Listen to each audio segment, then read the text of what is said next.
So good day mga bossing at share ko lang yung nabili ko na monitor sa Shopee sa Plus sa murang halaga lang naman.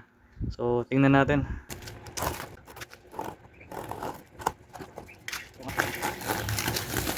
Stand. Power adapter ayos, may kasama. So di na kailangan bumili.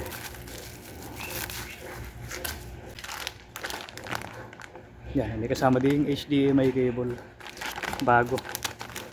Ayun na, thumbs up sa seller. Maganda yung pagkakabalot. Talagang safe na safe kahit ibalibag. Ayan. So far wala naman damage. So paano? Magaan. Parang bago din pero ano siya sa Plus Korea. Ayun yung mga ano niya. Meron siyang HDMI port saka VGA or D-sub pero wala siyang DPI. 14 volts.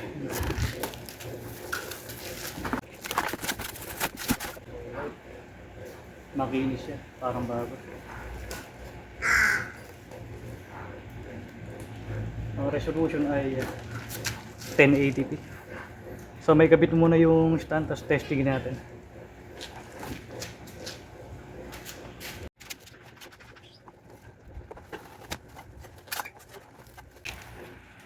So yung mga boss nakatayo na yung monitor.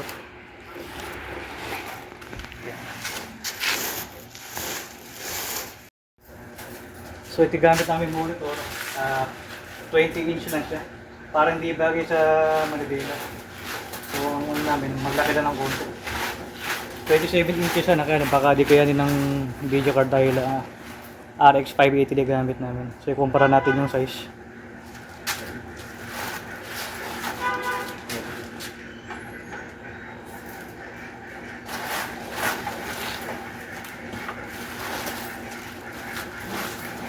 So ngayon mas bumagay na siya ngayon.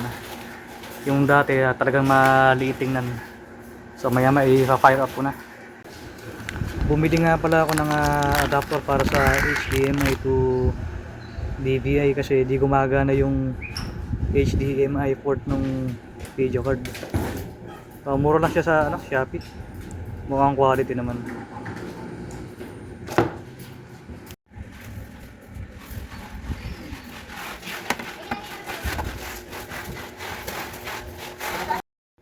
So test fire mga buong computer. Ayan. Nag-display na siya. May sinag kasi ng araw kaya parang may puti. Pero sa personal maganda siya tingnan. Tingnan mananaset yung resolution niya. Yan naka 1080p na. Hindi masyadong kita sa camera pero maganda. So matesing isang laro. So ayan mga bossing, mukhang bumagay naman na.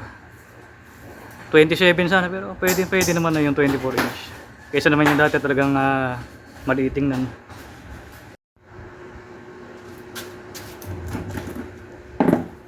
At hanggang dito na lamang po. Salamat sa panonood.